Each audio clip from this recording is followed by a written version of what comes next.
Hey everyone, Dr. Rob here. I want to take a moment to spotlight my sponsors, Professional Co-op, empowering clinicians with premium access to top-tier lab services at a fraction of the cost. Since 2001, Professional Co-op has redefined what efficient, patient-centered support should look like. No hidden fees, no minimums, and you only pay for completed tests. It's lab access made simple, transparent, and affordable. Trusted by licensed healthcare professionals across the country, Professional Co-op is your strategic partner in delivering high-quality care. Discover more at www.professionalco-op.com. A quick shout out to my other sponsor, Functional Medicine University, one of the top online programs for learning functional medicine. Founded by Dr. Ron Grisanti, FMU has trained thousands of healthcare professionals in over 50 states and over 68 countries. It's completely online, self-paced, and CE approved for a wide range of clinicians, MDs, DCs, NDs, PAs, and more. At the end of the program, you earn your certified functional medicine practitioner credential, something that's truly elevated my clinical approach. If you're ready to level up your practice with evidence-based root cause care, FMU is the place to start. Check them out at functionalmedicineuniversity.com.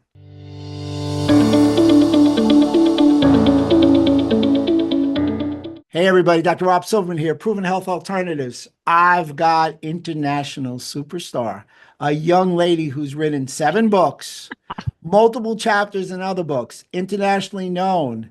She is going to illuminate you. She's going to talk about the rainbow diet, Dr. Deanna Minich. Hey, Dr. Rob, good to be here with you. So happy you had some time out of your busy day to come join us. I'm excited. Let's dig in. The rainbow diet sounds like colors, and the colors mean something in a diet. They do. I've been a nutrition scientist long enough to see that things come and things go. Like everything in nutrition is like a pendulum swinging, whether it's low fat, high fat, soy, eggs, no eggs, kind of back and forth. So as a scientist, I'm always looking at like, what is the tried and true? What is the steady eddy? And what I have seen, thanks to the research, even my master's degree was in this topic of plants, looking at plant compounds. And so they're doing a lot of things in our body that they don't get a lot of attention because most people are focused on the macros. Most people are focused on what I call the three musketeers: protein, carbohydrate, and fat. And they kind of get stuck there. Some people come into vitamins and minerals, but very rarely do people start to consider the phytonutrients, which is the rainbow diet. I love it. The three musketeers. Let's argue about the macronutrients, the fat, carbs, and the Well, protein. you see Amazing. it, right? I mean, people All have day, wars about this all day. constantly. But without question, plants come to the top of the list. So let me ask you a question, maybe a little off track with the rainbow diet. Does that mean you believe in a vegan diet? Carnivore is useless. Where do you stand on that within your rainbow diet theme? That's a fair question. Most people would think that, oh, she's vegan or vegetarian. No, I'm about personalization actually, and within functional nutrition. And if we look, we're in the 21st century. The 20th century was all about diet patterns. Like, what are you? You're defined by your diet. The 21st century, thanks to science and a lot of the different developments, are all about the individual. So I might be eating certain things one day and the next day, maybe not. So, no, I mean, I feel like we need to move the conversation away from pigeonholing ourselves into a dietary structure. And even though the book is called The Rainbow Diet, it really refers to a philosophy and guidelines and looking at nature's intelligence. So, no, you don't have to be a vegan. In fact, strict carnivores are also getting phytochemicals because a lot of plants are eaten by animals. And so you're going to get very, very small amounts potentially in a carnivore diet, not enough. You're not going to get enough fiber, but everybody has to go with the way of eating that they're most drawn to for their genetics, their environment, their accessibility, and their needs. Outstanding. It's funny you talk about plants and polyphenols. So they have a little bit of a bitter taste, correct? They do. And bitter is thought to be better, right? Bitter is better because we have bitter taste receptors in our stomach and on our tongue, and that stimulates the GLP-1 signaling. So I was watching somebody relatively well, I'm a little sardonic, joke with that, Dr. Jeff Bland, and he was talking about the GLP-1 stimulators, and he was talking about the bitter taste receptors Right. of polyphenols, really backing up what you're talking about. So it really goes to the idea maybe you should eat by color, not just calories. Well, and it also goes to you should eat by certain tastes. Certain colors impart certain tastes as well. And you and I have traveled internationally. We see how in certain countries there is an honoring of all the different tastes at a meal.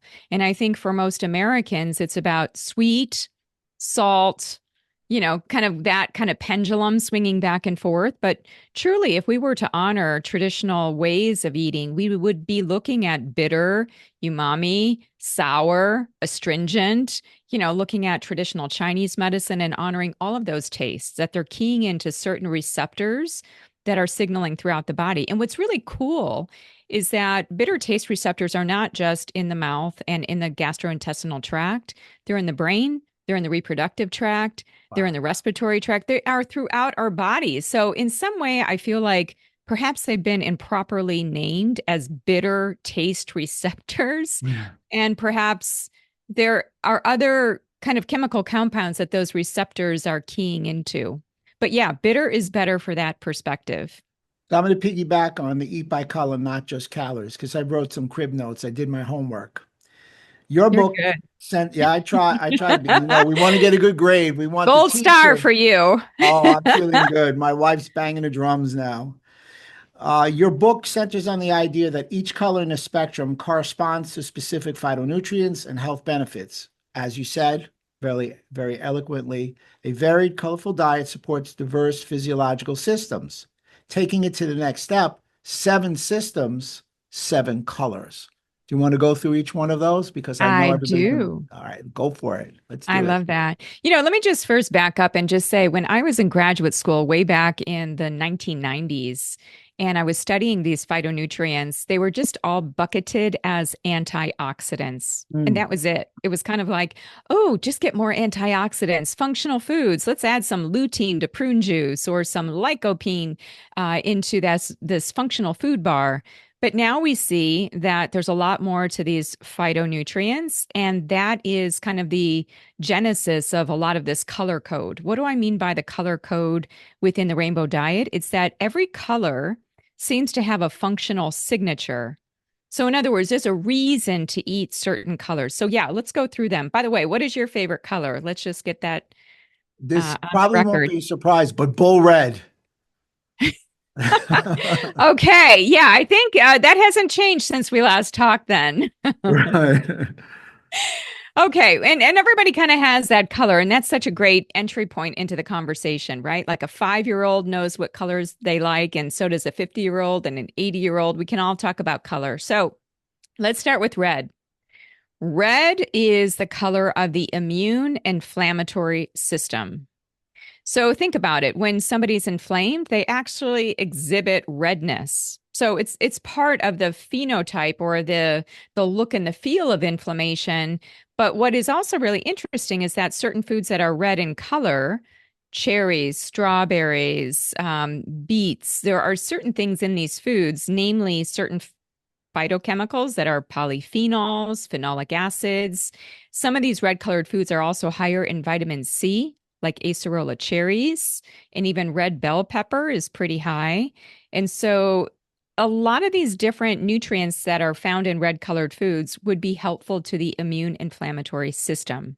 Now, red is a little bit of a double-edged sword because some red foods can inflame people. So you're probably thinking in your mind, oh, but what does she think about the nightshades, the tomatoes, and some of the foods that people might be more reactive to? So in the rainbow diet, I do talk about that red is a color where you have to look at both sides. It's not just eat more red foods without thinking about your individualized needs. Look at the red foods, and maybe they're perturbing inflammation in the body for you.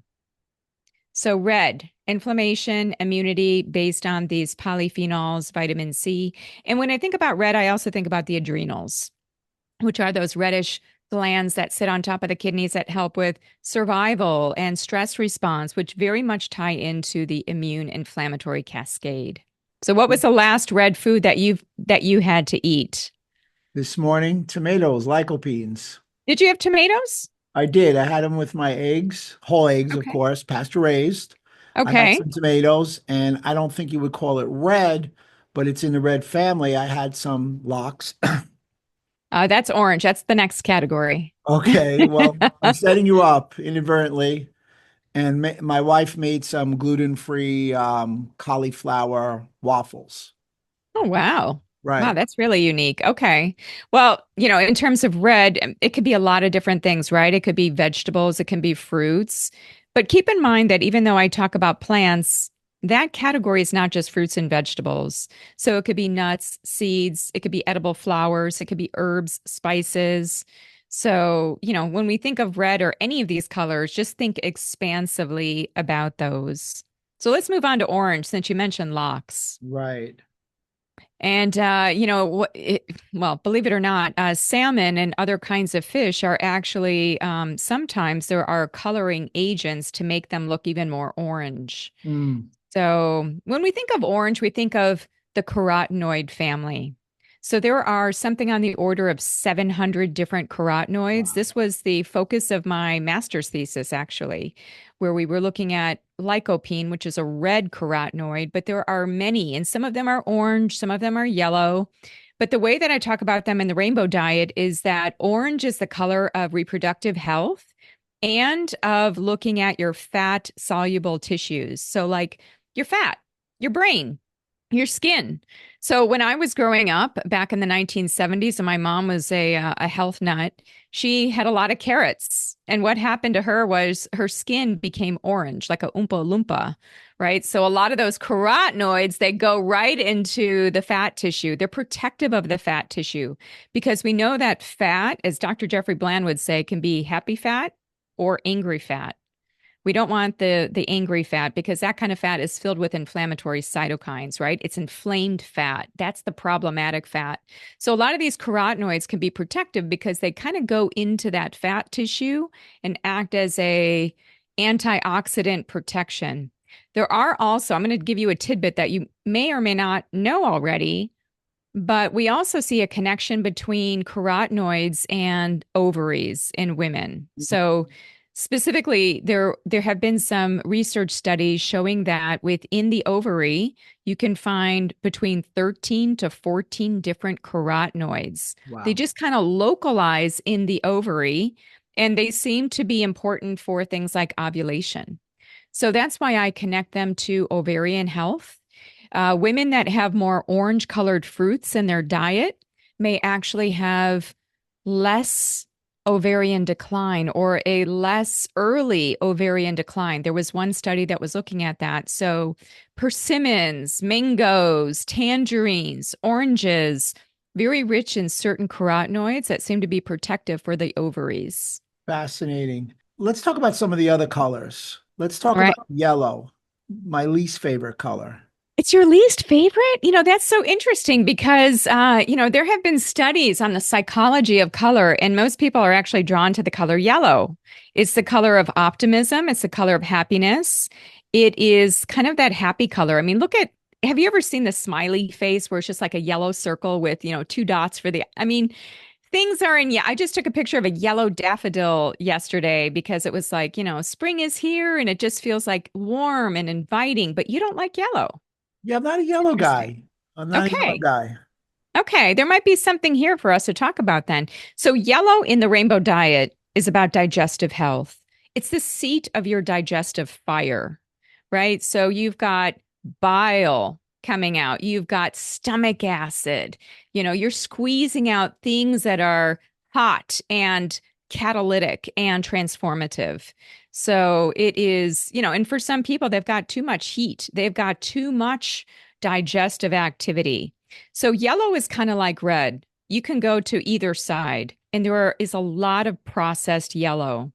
Like, let's just name a couple of them, right? Waffles, cereals, breads, pastas, cookies, cakes, pizza crusts. I mean, a lot of yellow is out there already. And we could say yellow has a spectrum of tan, brown, and I do talk about that in the rainbow diet, how it's not just yellow, but I actually address tan and brown separately, but within that whole yellow chapter. So yellow, we might have a little bit too much fire, kind of symbolically speaking. So we're kind of burnt out. So how do we get nourishing yellow? When I think of yellow, I think of detoxification, like good, healthy liver activity, good, healthy bile formation through things like whether it's, kind of yellow green. I think about citrus like lemons, the bioflavonoids.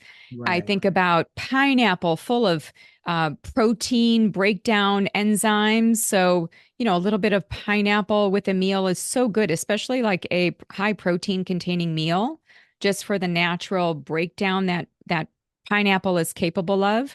And I wonder if you knew this when there was a study published in the 1980s that looked at about 80 different foods to look at their serotonin content. And they found that the top three foods that they studied were all yellow. Interesting. So plantain, banana, and pineapple were up on that list. They're all high in serotonin. So, but what we don't know, let me just clarify, because we don't know that eating more bananas will actually increase your serotonin and make you a happier person. That is the missing link. We don't know that. But look at how a banana is like in a shape of a smile.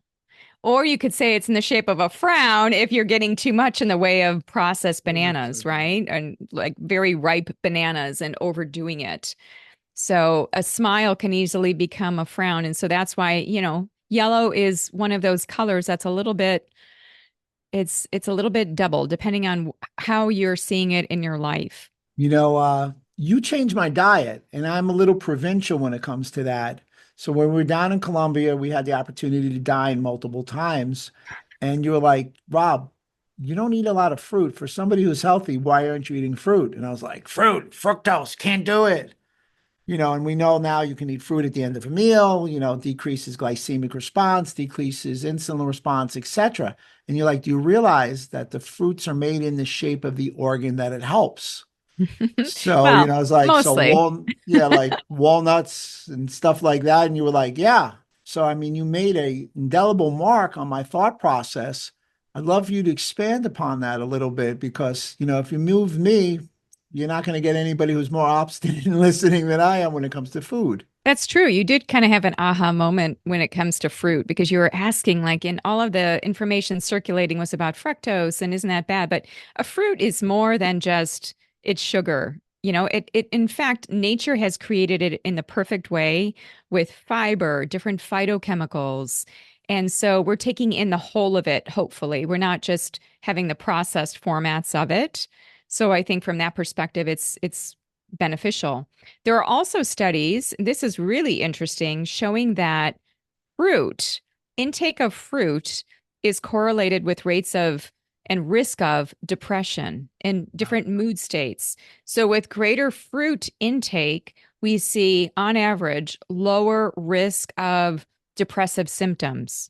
So, it's not just vegetables, it's like we see there's something very specific about fruit. So I think that that's important to acknowledge. And, if people are craving sugar, one of the best things would be to have fruit sources of sugar, right? So having that banana, having that date in the context of what you just said at the end of the meal in a mixed meal. So you've got protein and other things in it. When I was doing a lot of clinical work with people on the elimination diet, they would really struggle with withdrawing from sugar because I'd have to move them away from processed sugar. And I talked about kind of the rainbow of sweeteners, right? We're going to have to stick to the natural sweeteners. It's not that you never have sweet, sweet is part of the regular palette of tastes, but you want the whole food sweetness. You want what nature provides, not what we create through white powdery substances, right? So I'm a huge fan of honey, which Mm, belongs in the yellow category. In fact, okay. if you were to ask me and we kind of got talking a little bit more, I would divulge that, gosh, I'm really into cocoa and different chocolate sources, which we'll get into. Yeah. Thank you. And I'm also into honey. I think that honey has so many benefits. People have dismissed it and wiped it just because it's sugar. But actually, if you go a little bit deeper into the literature and look at how people use honey and what would be best practices, I mean, honey is loaded with a lot of phytochemicals. Right. So I love things like propolis. When I'm traveling, I bring a combination vitamin C and propolis product. Propolis is very important to help with immune support and just honey in general. I feel like it is again honoring nature's types of sweeteners. Which really backs up what you just said. One of your tenets in your book is food is information, food isn't just fuel. Right. And actually, it's a lot more than that. Food is inspiration, food is connection, food is community, food is memories, food is love. Food is so many things to so many people because we connect it to our life experiences. So, in functional medicine, we definitely do talk about food as information. And in fact, Dr. Bland was one of the first to start talking about that and how certain food, I would say phytochemicals or even macronutrients, micronutrients, speak to our genes and create an output, right? We get communication back from our body based on that food. But I feel like food is more. When I started working with people and kind of like connecting into their emotional connections with food, they're vast. I mean, goodness, I'll give you kind of like a short list. People have such emotions connected to bread, to desserts, to different savory meals. Like, it's really hard sometimes, again, if you're doing an elimination diet and you've got to give up like this family casserole because it has gluten, right? So it's kind of like food is connected to who we are as people, which is why it creates so many arguments with people online because people say, no, eat this, not that. And it's very polarizing. It's kind of like we have so much invested physically, emotionally, mentally, and even spiritually in our food choices. So I think it's information, but it's beyond information too. So I'm going to ask you because I know that you wrote your PhD dissertation on omega 3s. Am I correct? Well, essential fatty acids in general, which would be the omega 6 and the omega 3s. So I can really delve. Now, Uh-oh, you're going to ask me about seed oils. I'm feeling it. oh, it's coming. I'm personally against processed seed oils. That's fine. And how do you define those? Just give me, because there's a continuum or a spectrum of how we talk about seed oils. So do you want like canola oil, oils of that nature? What are some of the others because there's, again, a continuum. So would you see flaxseed oil as part of that? Well, I had Udo Erasmus, and to be honest with you, I thought he was great, but I think that the flaxseed oil, yes, is a processed seed oil. So processed from its non-natural state. So the ones that I would cook with would be extra virgin olive oil, coconut oils, avocado oil, things of that nature. And you can get duped because it could be not 100%.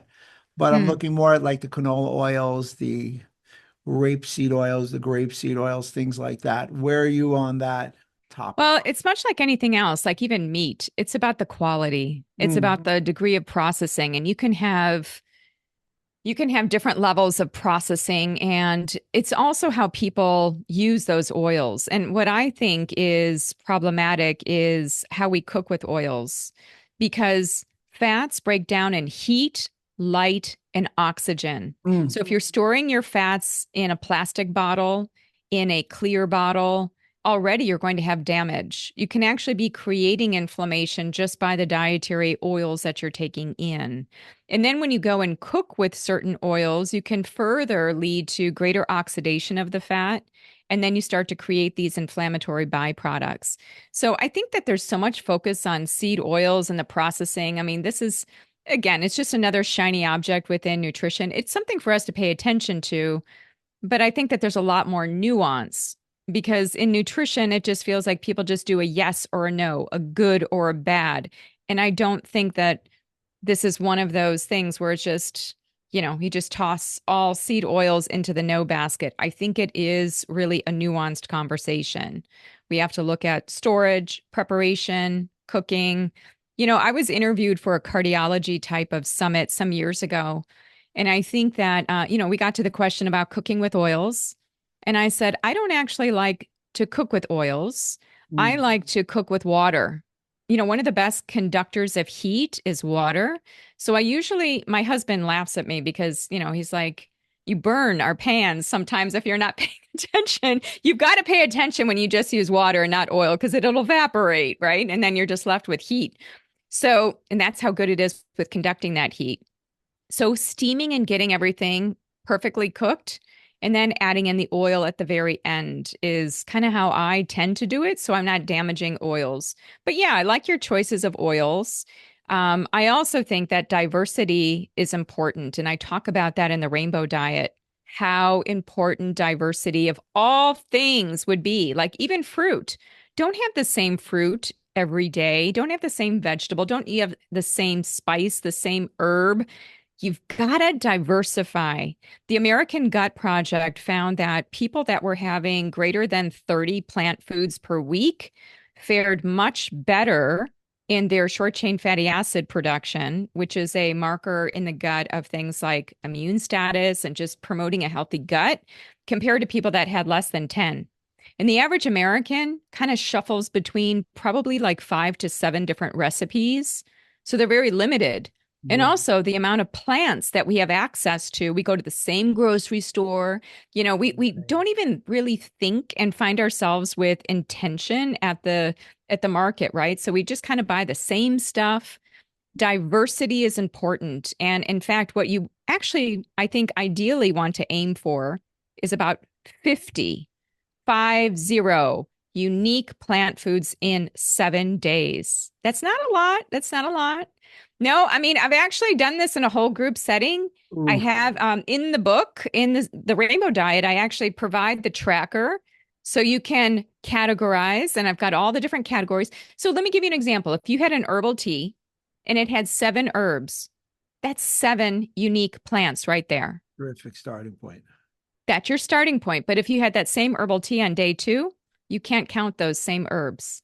Now you need a different tea to give you different types of plants. So that's why I tell people don't get the same green tea. If you get green tea, which is very popular, Mm. sencha, genmaicha, do the different kinds of green teas so that that in and of itself is diversity. If you're wanting an apple, don't buy the big bag of apples at the store and just feel like, okay, now I don't have to think about it. Just take 1 minute and grab the different varieties because each of them counts as their own unique variety. I live in Washington State, so we have a lot of apples here. Right. I know not everybody has that same diversity, but that's one way to get more diversity is you can get variety even within one species of a plant. So just keep that in mind. That counts as diversity. You covered a lot of terrain there, so let's go over a couple of things. So I agree with you. Mei cooks with water, rice cooker, Southeast Asian approach. Okay. She'll use the George Foreman grill, and if she puts anything other than water on it, she'll use lemon and onions. Another way of it not sticking. I really love your ideas of, and I just wrote it down. Of course, I have to go to her in a very kind way and say, you know what, instead of giving me the red apple, can I have a red? Can I have a green? Can I have this? Can I Hmm. have that? I mean, you make a Yeah, great point. If you switch the type of green tea every night and you had 5 to 7 different types of nutrients in each, you basically are almost at 50 before you know it. that's It's a right. great point. And obviously, color means something, but I'm curious, what about like a color deficiency equaling a nutrient deficiency? Are there really more nutrients in the colors, the red, the green, and the oranges? Well, the number one color that gets overlooked in the daily diet is blue purple. There was a survey done in 2009, and basically what the survey showed was that 88% of Americans did not meet their blue purple color intake. Yeah. So that would be like, blueberries, figs, raisins, also grapes, eggplant, purple varieties of foods like purple broccoli or purple kale, purple potatoes. So the thing is, purple is pretty rare in nature. It just is. I say purple is precious. So choose purple whenever possible. In fact, I'm giving a talk in the beginning of next month. There is a conference on cognition, and I'm talking on the power of purple, actually, because purple, this color aligns to brain health. And if we're getting too little of it, because of the anthocyanins, the proanthocyanidins, the different types of polyphenols in those foods, that actually go and localize into certain parts of the brain that are responsible for learning and memory, then we're missing out. So, to answer your question, yes, a color deficiency can equate to a phytonutrient deficiency, which can lead to a functional insufficiency in some way. So, color is function, right? We think of functional medicine. Color is not just to make something look pretty, it provides some functionality. So, blue, purple, black. In fact, in the rainbow diet, I include black in that category. You're wearing black today. I'm wearing blue. So, it's to emphasize whenever I'm lecturing on the brain, I try to wear a blue or a purple dress just to drive home. Like, we really need more of this color. Now, I live again in the Pacific Northwest. In our yard, we even have blueberry bushes. I Wow. really try to make sure that I'm intentional about getting blue, purple, black. Blackberries, wonderful. You know, I think the deeper the hue, like if I was stranded on a desert island, I would want three things. If somebody just told me you can have three different foods, what would they be? One of them would be not blueberries, but blackberries.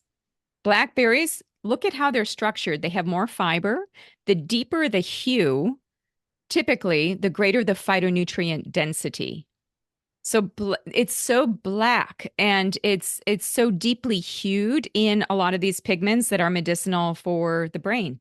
The others I would say would be turmeric, and I probably would say broccoli or some cruciferous vegetable. We didn't cover green, which is my favorite color.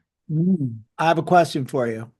Please. We all know that longevity is the insightful conversation of the last 3 years. We've both been at different longevity symposiums.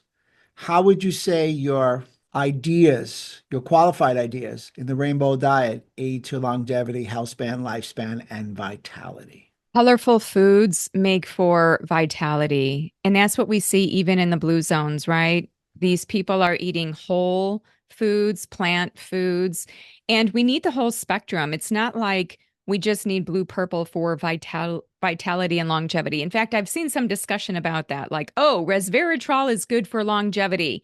Just get your grapes and your foods that have resveratrol. I don't think that the body works like that. The body is a system web. We need the red for the inflammation, the immune system support. We need the orange to help protect our fat tissue, to help our reproductive systems, to keep us vital in our reproductive tract, because that helps us with hormone health, right? We need the yellow to enable our digestive tract to work to its optimum. We need green for the cardiovascular system. We need blue green, which is with sea plants and minerals and iodine to help the thyroid. We need the blue purple for the brain. And we need white, the good, healthy, unprocessed white, in order to help us as well with just overall detoxification. And also, when I talk about white in the rainbow diet, I talk a little bit about fasting. I talk about the cleansing aspects and how that's also important for longevity. So, when I think of longevity, and I love your question because it's very topical, we need to honor the entire spectrum within in order to radiate. Because if we just focus on one food, we don't get that diversity. We're not creative. The other thing we need to honor is to eat in rhythm, seasonal eating, honoring circadian rhythm, lunar rhythm. We even have a special month of birth rhythm, meaning that I think your birthday is when? In November? September. I'm a Virgo. September, that's right. So for you, there was a study and it was actually done in New York. It was done in a hospital in New York where they looked at hospital records. They looked at birth dates and then what people died of. So they found patterns and they found that if you're born during certain times of the year, you might have greater risk for certain things later in life, just based on these associations that they saw. So I think that, March was a big month and November was a big month. And, there were different things in between, but there is this sense of rhythm to eating. And if we pay attention to the colors that manifest in foods per season, we're going to be guided into even the chronorhythm that food presents. And maybe you ask me a little bit more about that because it's a bigger topic of that food can help us to actually be in connection with nature and the seasons. So chrono rhythm, chrono nutrition. Oof. Correct. Wow, Yeah, and what a great point. chronobiotic effects of foods. So some of those polyphenols, actually, this is newer research, have been shown to help us to really support our circadian rhythm, to modulate that circadian rhythm. They seem to have hypothalamic, like brain effects, where they're helping us to stay in sync. Now, it's not just the polyphenols, but if we're eating cherries out of season, so cherries are more like a spring food. And if we're starting to eat cherries all throughout the year, we might start to change our physiology a bit. I used to work, and I think you remember Dr. Jack Kornberg. I used to work with him. And, we would sometimes see clients together at the Functional Medicine Research Center. And I remember him telling a patient something about eating oranges out of season. And he said, if you keep eating oranges out of season, it's like telling your body it's summer when it's really winter and that you need to store fat. Now, there's some Wow. truth to that, right? Like if we are, It's, he's no longer with us. He's passed on, and I loved working with him. He was so animated, and he had such great points. And I think there's some wisdom to that. Do we really want to be eating oranges in the winter? Oranges are a summer food. They have certain phytochemicals that are different from oranges grown in certain other places, right? There was a study looking at this was an animal study, but having these animals kind of like changed in their summer or their winter presentation based on their light rhythms, giving them oranges, and then finding that there surely were changes in their metabolism. Now, I don't want to scare anybody from eating an orange in the winter and say, oh my gosh, she said I'm going to get fat and I'm going to change my metabolism. And no, not necessarily. But again, it speaks to diversity. If we're honoring diversity and we're changing up our foods and eating things in season and per the location that we live in, then chances are we're going to have a better, more optimum outcome, especially when we think about longevity. I love your answer. I've got two takeaway points I want to go with you. Okay. Number one is, what are the four main principles of your book, The Rainbow Diet, to reiterate so everybody knows Yeah. in an epigrammatic fashion, my New York style. Let's do it, Doc. Okay, color, creativity, diversity, and rhythm. So for color, making sure that you're getting all the colors every day. The creativity, we didn't talk as much about, but being a little bit more creative about your food choices and food combinations. The diversity is key and making sure that you're choosing diversely through the week. And it's not just your food choices. We get into food ruts. And to me, that means that we're in a life rut. So when you start changing your food, you may actually start changing your life. The fourth one is rhythm, which we touched on just at the very end there, talking about circadian rhythm, seasonal rhythm, and even lunar rhythm, kind of looking at what we're eating throughout the course of even a month, especially if we are, I think it's important to look at menstrual cycles and just even hormonal cycles. So those are the four. Wow, great takeaways. Here's my other takeaway. I have a friend of mine. He helps me a lot with a podcast. He's in Switzerland. He watches and listens to them all. And he always says, Rob, at the end of the day, I need three takeaways to implement to make my life better based on the guest's expertise. The stage is yours, Doc. Okay, three takeaways. Number one, colorful foods will make for colorful moods. So if you want to feel better, not just live longer and not just reduce your risk of chronic disease, then I would say eat colorfully. And I don't mean the colorful, synthetically colored candies and cakes. I'm talking about the real food colors, right? Mm. Number two, I would say shake up your ruts of all kinds. It's so important to be very creative, right? About how we live life, what we're doing. So, as much as possible, try one new thing a week with food. Maybe that means trying a new food that you haven't tried in a long time. Like I try to do that for myself. Like just recently, I was thinking, oh, I haven't had celeriac in a long time. So, how do I bring that in, right? So, get creative, get a little bit more open and try new things. That'll be better for your brain too. And number three, I would say honor the light and dark rhythm as it relates to your eating. Try to focus on eating mostly when it's light outside, not in your house, but when it's light outside. and try eating less when it's dark or dim outside. I think that if we look at the work of Dr. Sachin Panda and a lot of the different studies on chronorhythm, I think it's not only what you eat, it's when you eat that we need to consider for best outcomes. Wow, outstanding. Thick with key takeaways. I love it. So I got to ask you one more. I can't let you go. You talked about eating, dark light, intermittent fasting. How does intermittent fasting intertwine in a synergistic way with the rainbow diet? Well, intermittent fasting comes in as we were talking about white. It's like clean slate. Hmm. Sometimes we need an inner reset. We need to clean up our cells. So, if we were going to clean up our cells, we need to give them a break from all of the food that we take in. So, when I think about intermittent fasting, that means a lot of things to a lot of people. And I think it really just ties back to what I said about eating in rhythm. Eat with nature's rhythm. When it's light outside, be active, and that would be the time to eat. And when it's not light outside, when it's dim, this is when your melatonin is starting to go up, your hormones are changing. You're not going to be as metabolically fit to be digesting that meal and then to have good sleep. So that's where intermittent fasting comes in, is that, and for everybody, that's a little bit nuanced.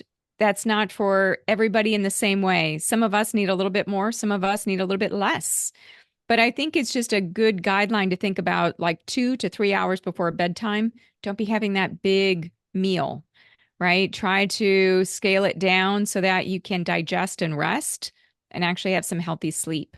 I want to give some clinically relevant talking points from the rainbow diet. I admit I AI'd this, so you gave me the big thumbs up. Good. Number one, color is code.